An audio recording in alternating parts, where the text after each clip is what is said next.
plus 6 dy dt plus 7y probably equals to e raised to the power minus t.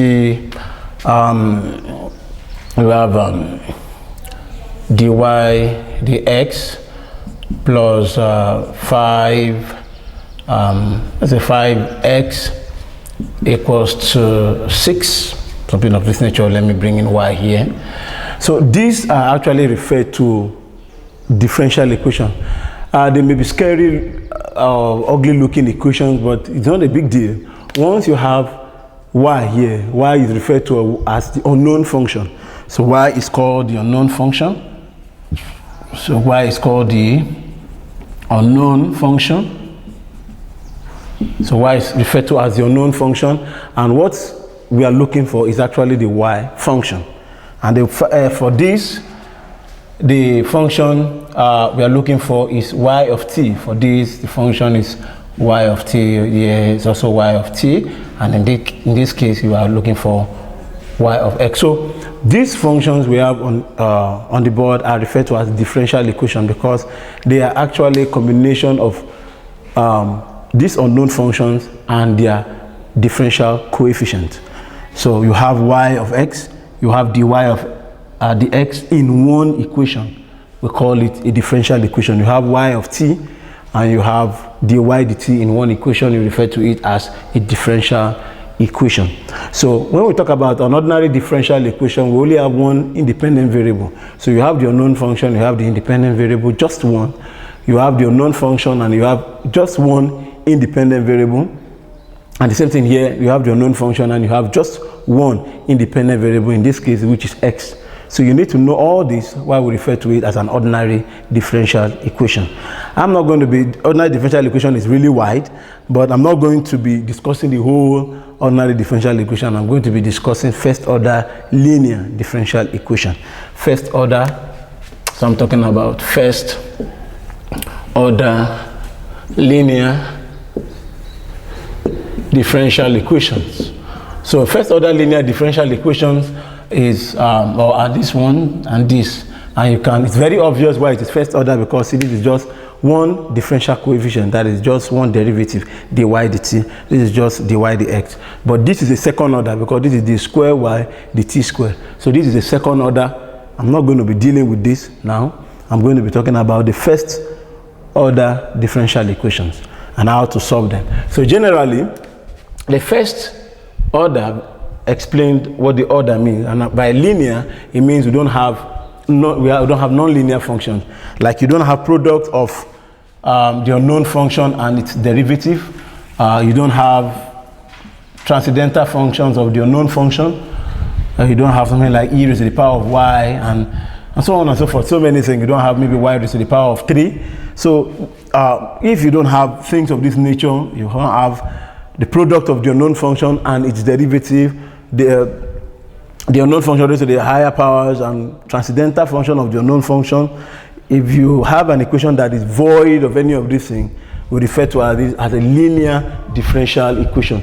There are still some other conditions for linearity, but I will just look at this for now. So first order linear, the linear equation has this form: dy dt plus p of t y is equals to q of t. So this is the general form of this equation, and I'm going to be showing you how to solve this. So this is the general form of the first order linear differential equation, and I want to explain everything that is there.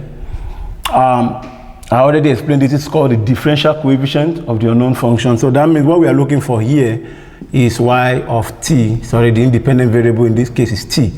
So I'm looking for y of t. The p of t here you see and q of t are functions of t.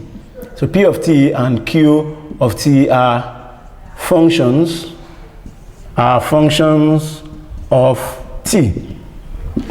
Are functions of t, and they're not just functions, they are continuous functions. To take note that these are continuous functions. What I mean, I actually made a video that had to do with continuous function. You can check that on my page. I did a video on this. So, but what we mean by a function being continuous in roughly speaking means that that function, you can graph it with a pencil without having to lift the pencil. That means you can draw a curve with the pencil without having to lift the pencil up. That is roughly speaking. That's what we call continuous function. So before we start dealing with this function, we must make sure that P of t and Q of t are continuous. That is, P of t and Q of t are functions that are continuous on the interval of t. So as we solve, I'm going to explain this better. So another thing we must understand is that this is what we have on the right hand side. Now, how do we solve this kind of question? We bring in a method we call the integrating factor. The integrating factor. And the integrating factor is I equals to e raised to the power of the integral of P of t dt. So this is the integrating factor. In this video, I'm not going to do the proof of this, but I just want to use this to solve a question. So this is what we call the integrating factor. We call this the integrating factor.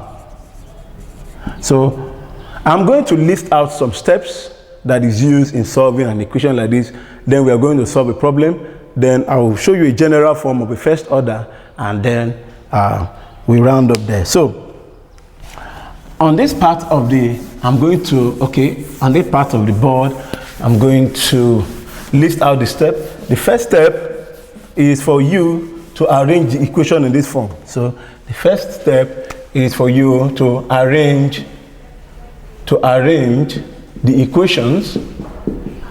So arrange the equations, so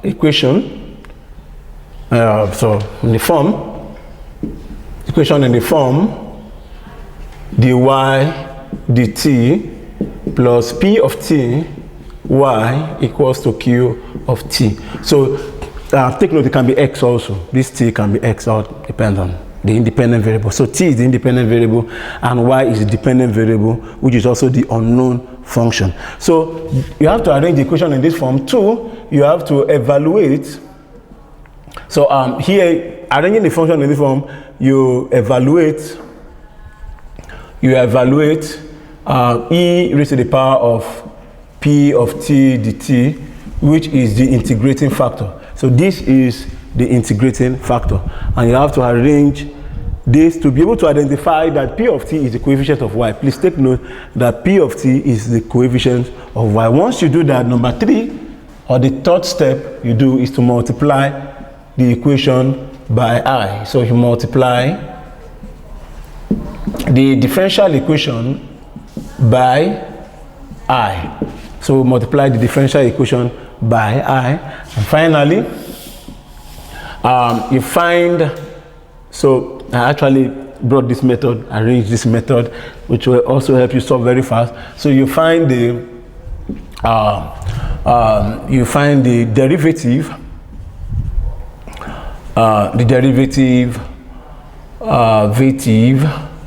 of y and I, or let me just do this, yi,